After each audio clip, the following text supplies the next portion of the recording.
내가 고라를 받기 전에 너희와 함께 이 유월절 먹기를 원하고 원하였노라.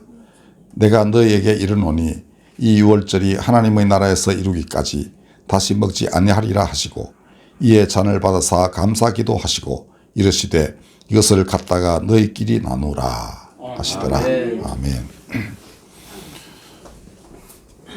해리슨 포드가 주연한 그 시리즈물에 보면은 그 성배를 찾는 그런 영화가 하나 있었던 걸로 기억합니다.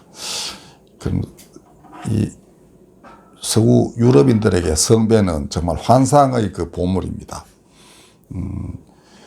예수님이 이 마지막 만찬, 이게 이제 예수님이 이 땅에서 드신 마지막 식사였어요.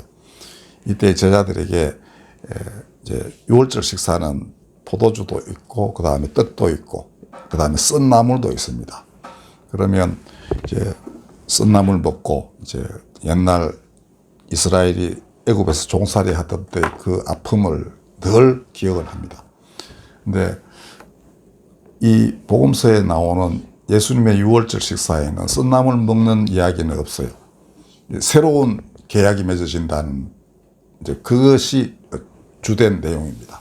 그러면 그 핵심이 뭐냐? 예수님이 이제 포도주 이제 그게 음료수였어요. 요새 우리 집 차 내지는 물 같은 건데, 그게 크다란 잔에다가 이제 다 부어가지고 이렇게 나누어 마시는 겁니다. 이렇게 입대가지고.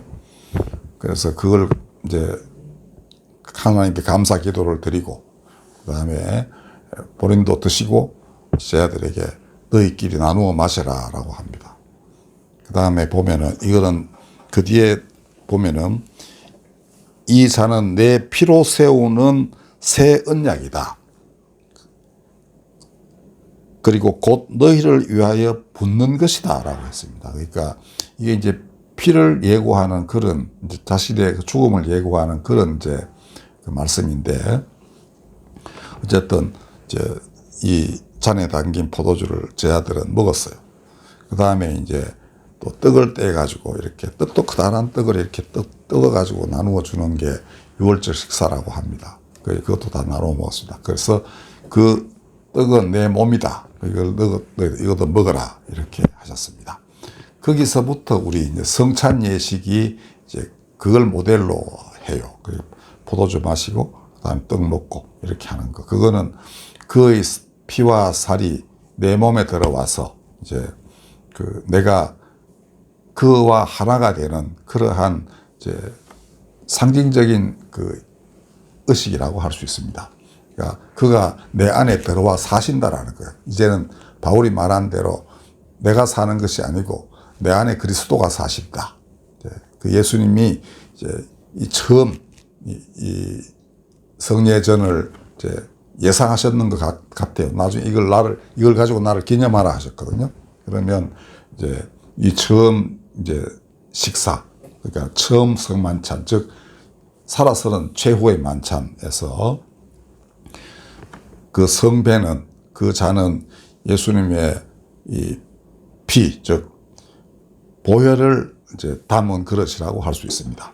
그래서 전설에 따르면은 이 잔을 가지고 제자들이 이제 다시 예수께서 십자가에 달리셨을 때 이제 흘리는 피를 담았다고 해요. 그래서 정말 성스러운 이제 그릇이 된 거예요. 근데 행방은 알 수 없습니다. 전설에 따르면은 십자가에서 이제 시신을 추스려 가지고 장례 치른 아리마대 요셉이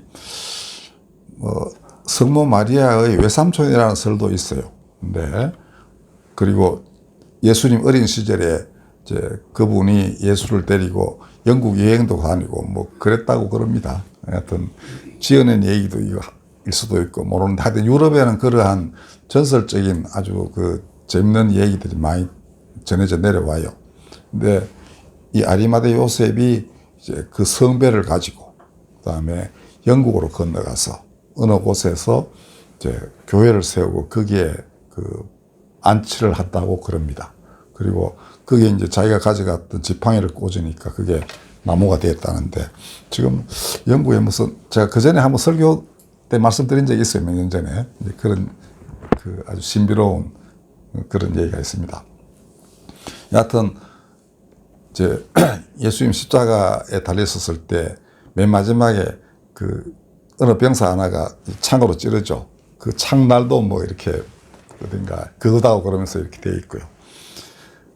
여하튼 이 성배는 그 중에서도 이 성배야말로 아주 거룩하고 귀한 신비의 보물로 그렇게 되어 있어서 중세 때는 기사들이 이거 찾아가지고 막 온 유럽을 누비기도 하고 그랬다고 하고, 그 다음에 유명한 아하스 왕의 이야기에도 원탁의 기사들이 바로 이 성배를 찾는 기사들이었습니다.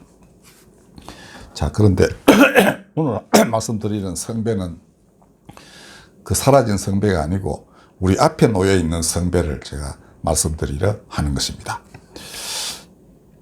누가복음 10장에 보면은 이제 예수님의 제자들에게 이제 70명을 불러가지고 둘씩 짝을 지어서 온 동네를 다니면서 하나님 나라의 복음을 전하여라고 지시를 하십니다. 근데 제자들이 가서 이제 와가지고 보고를 하기를, 우리가 주의 이름을 가지고 귀신 나가라 그랬더니 귀신이 정말 나갑니다. 이렇게 이제 신기하게 그지없죠. 신나죠. 자기들은 별것도 아닌데 어떻게 귀신이 예수 이름으로 나가라 했더니 다 나가더라 이죠. 예수님이 그 얘기를 들으시고는 내가 사탄이 하늘로부터 번개같이 떨어지는 것을 보았다. 그러니까 너희가 그때 귀신이 나가는데 귀신뿐 아니라 그 일로 인해서 하늘에서 사탄은 그 당시에도 아주 힘이 어마무지하게 센 나쁜 영으로 생각을 했어요. 그게 하늘에서 떨어지는 걸 내가 봤다. 그런데 이것도 기쁜 일이지만 더 큰 기쁨은 너희 이름이 하늘에 기록된 것이다. 아멘. 이렇게 말씀을 하셨습니다. 그 얘기는 이제 거기서 이제 끝나는데, 그 다음 이제 그 앞부분에 보면은 이제 일단 보내시잖아요. 보내실 때 예수님 심정을 이렇게 표현을 하셨어요. 내가 너희를 보내는 것이 양을 이리떼 가운데 보내는 것 같다. 양을 이리떼 가운데 가면 잡아먹히기 십상이죠. 그런데 제자들은 잡아먹히기는커녕 주님 이름으로 나가라 그랬더니 다 쫓겨나더라. 귀신도 나가고 아무런 위험이 그들에게 다가오지 않았습니다. 어떤 창칼도 그들을 해치지 않았습니다. 처음 경험은 그거였어요. 근데 예수님 마음은 내가 너희를 양들을 이리떼 가운데 보내는 것 같은 그런 마음으로 보낸다. 이렇게 말씀하셨는데, 이 가서 신나게 모든 걸 다 정리하고 돌아온 제자들에게 그 말씀이 기억이 날 리가 없겠죠. 이거를 기억한 것은 한참 후에 예수 십자가에 돌아가시고 부활하신 뒤 성령 강림이 이후에 예수님이 너희가 땅끝까지 이르르되 증인이 되어라 라고 하시고 그 말씀 따라 온 땅에 흩어져서 예수를 증거할 때 비로소 이해하게 된 겁니다. 우리가 가는 곳에 정말 이리떼만 있는 거구나. 근데 여기에 우리 주님께서도 그 이리떼 같은 놈들에게 고난을 당하셨는데 우리 또한 그런 처지에 있구나. 그러나 그가 바로 그렇게 고난당하신 분을 하나님이 살리셨다. 우리에게도 천국 소망이 있다 이거죠. 그리고 우리 주께서 내가 아버지 집에 가면 너희를 위하여 그 처를 예비하고 내가 다시 와서 너희들을 그리로 인도할 것이다. 내 아버지 집에는 거할 때가 되게 많다. 이 약속을 다 기억을 했습니다. 그들이 두려움이 없게 됐죠. 강인한 정말 무적의 사도가 됐던 겁니다. 그리고 그들을 자신들을 보낼 때 예수 마음을 충분히 이해하게 된 거죠. 그때 그 마음. 그 얘기 되게 중요합니다. 십자가 사건보다도 십자가를 진 예수 마음, 그 다음에 자기 십자가를 지고 온 땅에서 예수님을 증거해야 할 제자들이 당해야 할 고통, 이것까지도 예수님 마음이 굉장히 아프셨던 겁니다. 이 마음을 알 때 더욱더 제자들은 예수를 못 따라가는 거죠. 그죠? 그렇게 아파하셨는데 내가 어떻게 따라가겠냐. 내가 아무런 고통을 당해도 이제는 나도 그를 쫓겠다. 내 십자가를 지고 간다. 이렇게 변화됐던 겁니다. 십자가 같은 사건 이외에는 사람 이렇게 바꿀 수가 없습니다. 아무리 많은 지식을 가지고 있고 아무리 뭐 영적 능력이 뛰어나고 사람도 막 살리고 해도 이렇게 죽음을 불사하고 어떤 일을 하게끔 하지는 못합니다. 여러분들 어떤 사람이 정말 죽을 병에 걸렸다가 기도로서 나았다. 그거 가지고 그 사람이 또 나도 죽을 각오를 하고 어디 가서 뭘 한다. 이까지는 되지 않습니다. 나를 그렇게 구하신 분이 이런 고통을 겪어서 나의 아픔을 아시고 그래서 나를 구원하셨구나. 이걸 알 때 비로소 그도 자기 목숨을 바치면서 그 하나님의 일을 하는 겁니다. 그런데 그 기쁨이 정말 하늘에 이름이 기록될 만큼 큰 기쁨이라는 것입니다. 자, 이때만 해도 이제 오늘 본문으로 돌아오면 마지막 이제 만찬 때에도 예수님이 이야기하십니다. 너 앞으로 고난 엄청나게 받을 것이다라는 취지의 얘기를 쭉 하세요. 근데도 베드로에게도 사탄이 너를 밀가부로도 청구하지만 내가 너를 위해 기도하였다. 이제 너도 아마 죽을 날이 온다. 이렇게 했지만 베드로는 내가 뭐 죽음을 불사하고 주님을 따르겠습니다. 뭐 이럽니다. 근데 예수님이 네가 다 굴기 전에 3번 나를 부인할 것이다. 예수님 제자들이 약함을 아신 것이죠.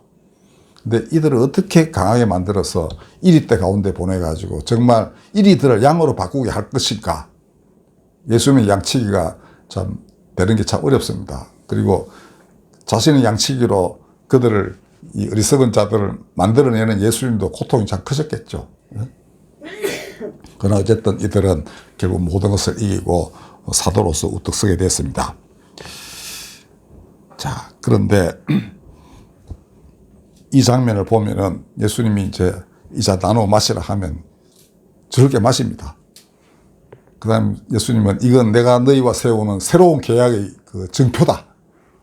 이렇게 했을 때도 야, 진짜 우리를 이제 정말 하나님 좌우편에 앉혀가지고 온 세상을 다스리게 하시려는 모양이다. 엄청나게 좋아했습니다.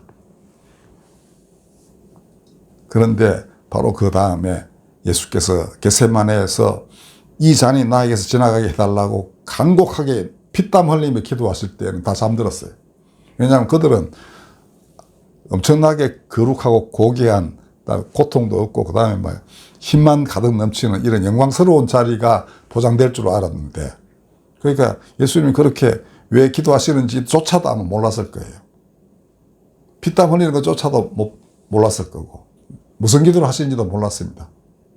근데 이 잠드는 제자들이 어떻게 이거 알았을까? 부활하신 예수님이 가르쳐 주셨을까? 대략 학자들이 추측하기로는 마가복음에 그 열쇠가 있어요. 마가복음에 보면은 이제 이 기도 끝나신 뒤에 이제 그 무리들이 와가지고 예수님을 붙들어 가요.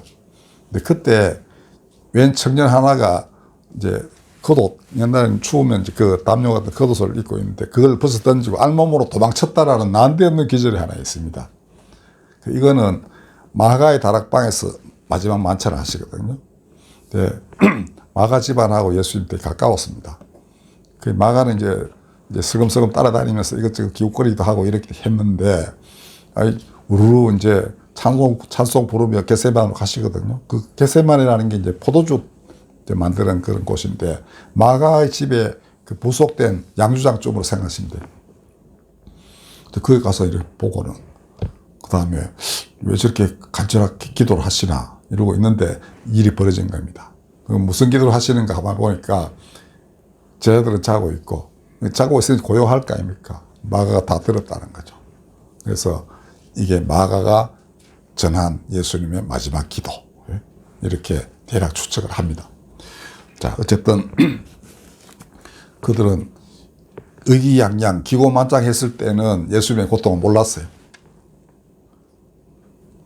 그리고 정작 십자가 사건이 일어났을 때 다 도망치고 말았습니다. 그렇죠?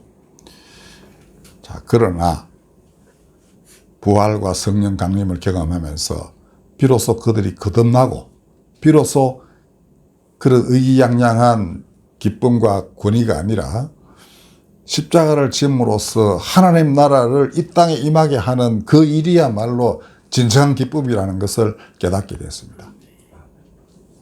그 다음에는 기꺼이 거의 사도 요한 빼고는 다 처참한 순교를 했다고 되어 있습니다. 이거 쉬운 일이겠어요, 여러분들? 엄청나게 어려운 그러한 길을 그들은 기쁨으로 그냥 갔던 것입니다. 자, 하나님 섭리가 좀 묘하죠. 처음부터 가르쳐주면 아무도 안 갑니다. 너 가서 이렇게 하면 죽을 것이다 하면 가겠어요? 대부분 다 도망치고 맙니다. 처음에는 기쁨으로 그 길을 가도록 이렇게 하나님 인도를 하십니다. 그러니까 예수님이 너희들 가라 하니 가서 했더니 마구마구 사탄이 쫓겨나. 그러면 그 가라 하는 명령을 받은 그 소명을 받은 사람은 그 지시가 입에 꿀처럼 단 겁니다. 그것들이 다 되는 겁니다.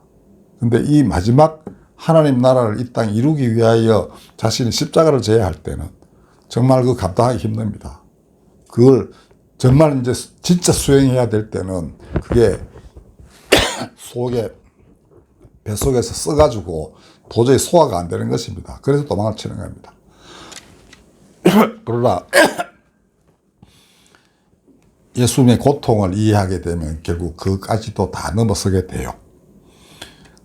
그러므로 처음에 예수께서 제자들에게 이걸 너희끼리 나누어 마시라 라는 이 말씀이 오늘 우리에게도 임하여 가지고 너희가 이제 내가 주는 이 잔을 받아 마시라 하면은 그 정말로 기쁜 일이면서 그 다음에는 고통이 뒤따르고 그런 연후에야 참으로 영원한 생명이라 할 만한 더 큰 거룩한 기쁨이 온다는 것을 아셔야 됩니다. 그러면 맨 처음에 성배를 들어라 할 때 그 말씀을 순종을 해야 돼요. 이 성배는 그 만찬 때의 그 잔이요 십자가의 보혈이 담긴 잔이며 또 오늘 우리 앞에 놓여 있는 잔입니다. 이제 너희가 나와 함께 계약을 맺을 것인가? 내 말 따라서 하나님 나라를 이 땅에 증거해야 할 온몸과 뜻과 정성을 다하여 그 나라를 증거할 사람으로 서겠는가? 이 약속을 제시하는 것이 바로 오늘 우리 앞에 놓여 있는 현대의 성배입니다. 예수 말씀하십니다. 성배를 들어라. 그러면 들어야 됩니다. 그 엄청나게 기쁜 일입니다. 그러나 그걸 들고서 마신 뒤에 그 안에 있는 포도주와 그리스도의 피는 우리 속에 엄청나게 씁니다. 그러나 그걸 견뎌내야 돼요. 그리고 이겨야 됩니다. 그러면 마침내 온전한 영생이 그에게 임하고 그가 산등성이 위에 서 있는 빛나는 그 등불처럼 등대처럼 세상을 비추게 돼요. 그야말로 어떤 것과도 바꿀 수 없는 큰 기쁨이고 영광이고 거룩함입니다. 성배를 들면 거룩한 계획이 체결이 됩니다. 그리고 그거를 이행하지 않는 것은 불가능해요. 왜냐하면 하나님이 이루시기 때문입니다. 이제 성배를 들고 그 잔을 내 입에 대서 그 안에 있는 그 포도주를 마신 사람은 반드시 이 일을 행하게 되어 있습니다. 하나님이 같이 계시기 때문에 빠져나갈 수도 없고 뒤돌아갈 수도 없고 반드시 하나님이 택하신 바대로 사명을 수행하게 돼요. 이 땅에 무수한 사람들이 그렇게 부르심을 입어야 마땅합니다. 그래야만 하나님 나라가 이 땅에 이루어져요. 모든 곳에 다 그런 사람 예비되어 있을 것입니다. 여기 계신 우리 모두는 다 그런 자리에 부르심을 입었습니다. 어디나 다 있어야 돼요. 그렇죠. 예수님 혼자 다 하시는 거 아닙니다. 살아계실 때도 분명히 제자들을 따로따로 보내셨어요. 그 다음에 부활 성천하실 때도 제자들에게 너희가 가라. 그러면 내가 땅끝까지 너희와 함께 있을 것이다. 이렇게 하셨습니다. 땅끝까지라는 것은 지리적으로 온 지구도 의미하지만은 세상 사람 살이 모든 곳에 다 있어야 된다는 겁니다. 의사도 있어야 되고, 변호사도 있어야 되고, 그다음 과학자도 있어야 되고, 그다음에 요양사도 있어야 되는 거 아닙니까? 그죠? 그런 사람은 철학 박사로 학교 교수하다가 아버지 요양사가 됐어요. 이게 맨날 두 번씩 매주 오는 그 친구, 그렇습니다. 그러니까 한 사람이 이것저것 다 할 때도 있고, 자기 오직 한 분야에서만 자기 일만 할 때도 있고, 하여튼, 그거는 하나님 부르신 대로 가서 일하면 되는 겁니다. 아무런 부르심도 없는 사람은 한 사람도 없다고 보면 돼요. 사실은 모든 사람이 그렇게 부르심을 입은 겁니다. 그러니까 서로 협력해서 선을 이루는 거예요. 특별한 사람만 있고 나머지는 뭐 그냥 앉아 자동적으로 천국 가고 이렇지는 않은 겁니다. 하나님 나라. 오늘 우리 사순절을 맞이해서 더욱더 예수께서 이 세상을 어떻게 대하시며 우리 자신에게 어떻게 다가오셔서 무슨 일을 시키실지를 깊이 생각하시면 반드시 일이 주어집니다. 아무것도 못하고 가만히 누워서 있는 환자도 기도할 수 있거든요. 그 누구보다도 긴 시간 기도할 수 있습니다. 그렇죠? 자, 우리 모두 사람을 새롭게 보고 하나님이 어떤 분이신지 알고 다음 예수께서 우리 손을 잡아 인도하신다는 것을 깨닫고 우리 용맹정진합시다. 아멘. 기도하겠습니다. 성배를 들으라라는 말씀 들으면 즉시 응답하고 그 안에 담긴 포도주와 주님의 보혈을 마시고 자기를 부인하고 자기 십자가를 지고 주님을 따르게 하여 주옵소서. 그것만이 이 세상이 빛의 세상으로 변하는 첩경을 저희가 믿나이다. 오직 그 길뿐입니다. 하여 길과 진리와 생명이신 분은 오직 주님 우리 주 예수 그리스도 한 분이십니다. 부디 그 뜻 다 이루시고 이 세상이 빛의 세상 되게 하여 주옵소서. 예수님의 이름으로 기도하였습니다. 144장 찬송하겠습니다.